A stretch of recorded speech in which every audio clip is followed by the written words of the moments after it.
Hi friends, welcome back to my channel Modern Quantity Survey or Key Skills to Have. Learn one competency a week. So this competency, communication and negotiation is one of the mandatory competencies. And today we are going to talk about communication foundations. There are four building blocks which create the communication foundation. They are people, message, context, and listening. The four elements are at play in every communication event. Whether you are presenting in front of 1,000 people or making small talk with a coworker. Communication gets tricky because all people have mental filters, certain levels of knowledge, personal concerns, or preconceived notions that affect the way we interpret messages. So if you want to be a great communicator, begin with the people building block. Think about the other person's perspective. When deciding what and how to communicate with another person, consider the think, feel and do model. What do I want him or her to think? What do I want him or her to feel? And what do I want him or her to do? So instead of saying, hey, we'll edit the odd chapters, I'll do the even ones, you can say something softer like, to get the ball rolling, I suggest you edit the odd chapters, I'll do the even. But if you have something else in mind, please let me know right. The second block, message. What gets transmitted between a sender and a receiver, hopefully with positive intent, is the message. As the sender, when you contemplate your message, keep in mind not only how you word or you write something, but also the channel that you use to send it. A channel may be a text, email, phone call, face-to-face conversation, a memo, a chat, or a voice message. Check your message for understanding. Has the sender allowed time for your receiver to absorb the information and either ask questions or get clarification? If you consider the message going from the sender to the receiver in a cyclical pattern, then the check for message effectiveness is receiving the listener's feedback. So if you skip this critical phase of checking for understanding, you will run the risk of miscommunication or perception of not valuing the receiver. Don't just give the information, bundle it up with primary and secondary information. For example, announcing a promotion that the company plans to begin in the upcoming month to staff. Tell the staff why this decision is made or what yield of return is found. The third block, context. Communication never happens in a vacuum. Location, timing, and relationships are all part of our third communication building block, the context. Bad timing, bad location makes for a horrible listener. Always be sure to tune into the context, timing, location, and relationship. The last communication block, listening. Listening takes up to 55% of our working time, according to the US Department of Labor. Across the globe, schools prepare us to read, write, and speak, but few of us have had extensive training in listening. Most of us come into the workplace with little to no training on listening. So, here are some tips to become a strong listener. Listen with your ear, eyes, and heart.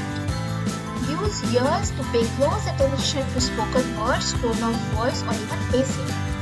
Listen with eyes by paying close attention to eye contact or facial expressions. Listening with your heart takes more time. Empathetic listening is about putting yourself in the other person's shoes, seeing the world from their perspective. Use reaffirming non-verbals to indicate that you are following along.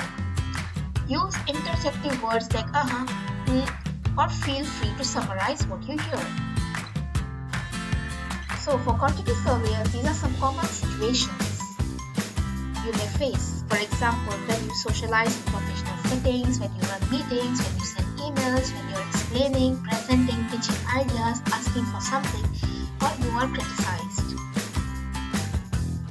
The first communication for common situation is when you socialize in professional settings, such as working lunches, moments before meeting, water cooler chats, or even corridor meetings. Socializing in professional settings makes one feeling a bit awkward or uncomfortable if born after the mid-1990s. Since being more proficient with electronic communication, a Harvard Business Review article quotes, "Before people decide what to think of your message, they decide what they think of you." So let's see how to build rapport and cultivate trust and be comfortable in face-to-face meetings. First, smile authentically. Strong posture and steady gaze shows competence. Mind for connections. If you don't know the person, try to connect with the common context that you're together in, such as environment, weather, current event, and remember their name. If you know the person better, initiate conversation with something positive. Avoid gripping or complaining about a recent management decision or another colleague. Ask open-ended questions and get the person to talk about himself or herself. So, a little exercise for you. Find 3 people whom you never met before and practice the above steps. Second situation, when you run meetings or lead a meeting. A 1-hour meeting with just 4 people will cost your organization around $300. This is as per Harvard's meeting calculator. We need to make the most of every second during our meetings. When you run a meeting, you want to stimulate discussion. Basic update information which can be handled in a different channel like email or weekly briefs. Let's see some tips how you can run more effective meetings. First is to prepare a smart agenda and send it in advance so people can prepare to think or share ideas. Prepare for your meetings by writing out the questions you will ask rather than the content you plan to share. When asking a great question, allow some silence so people have time to think.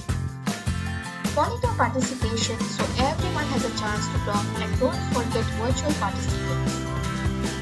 Demonstrate good listening by summarizing periodically in your own words. Pay attention to non-verbal cues such as frustrated or confused look to generate discussion and respond to encourage willingness participation. Lastly, save the last 5 minutes of the meeting for an after-action review and summarize decisions made. And finish the meeting on time.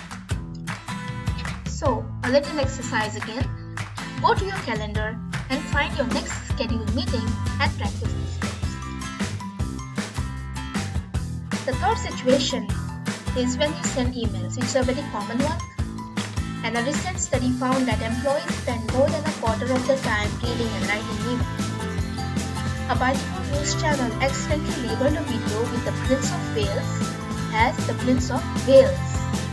When sending an email, don't be eager to hit send, as mind skips right over mistakes. Make it a game that you won't send your email until you find at least one error to fix. So let us see tips to help you get ready to hit send. So when you send emails, the action request should be first or the second sentence. For example, activity report is due this Thursday. Action is clear and easy to take, like download the report, complete and return it back. Details should be limited to only what is most relevant to the reader. The tone creates impact that you intend, such as be direct but polite, use please instead of mandatory. Message is tailored to the knowledge of the reader. The email was the best channel choice. The timing of the message was good for the reader. Message is error-free. And check for the grammar, numerical accuracy, and spelling. So an exercise for you, go to your last sent email and use these tips to evaluate your email. The fourth situation is when you are explaining or teaching others a task. A lot of job positions for quantity surveyors require them to act as mentors for junior staff or to explain some activity. So let's try these best practices when you are explaining a task. Determine process or product. Decide this and then explain to your learner which is the most important. Place the actions in 2 buckets. Consider lumping steps into 3 buckets: before, during and after. Flex to the learner's needs. a big picture person or a step-by-step detailed person? Follow the what, why and how logic. Tell your learner why the task matters. After you demonstrate the process, ask the learner to show and tell back to you. So an exercise for you. Pick 3 to 4 co-workers to teach how to make your favorite meal.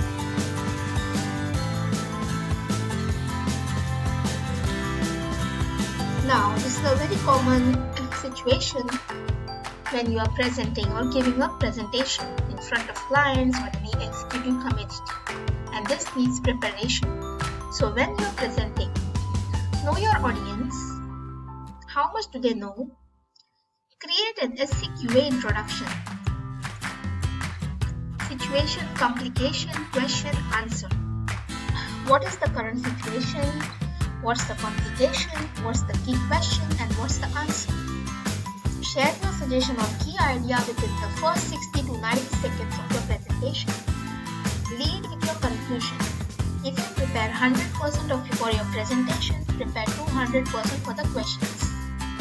So an exercise, prepare a presentation, use SCQA, then for 3 questions that the audience may ask you.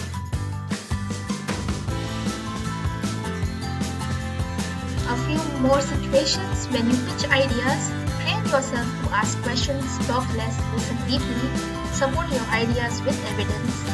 The best pitches aren't just making a sale or getting your way, but they are about truly making life better for someone else. When you are asking for something, be direct. If you never ask, you'll never know. Create urgency or a reason to act soon. And make next steps easy for your decision maker, such as asking for recommendation letter for a boss by sketching out a rough draft of what the letter might say. Lastly, when you are criticized, responding to criticism is delicate. Ignore your first 2 thoughts. First one is defensive, the second one accusatory. Lead with the third thing that comes to mind, because by then you are focused on problem solving. This is a very good suggestion by Mark. So, this is the quote from Warren Buffett. Communication improves the value you bring to your company and to your personal life. So learn at least one competency a week. Thank you, and please subscribe to my channel, Modern Quality Service.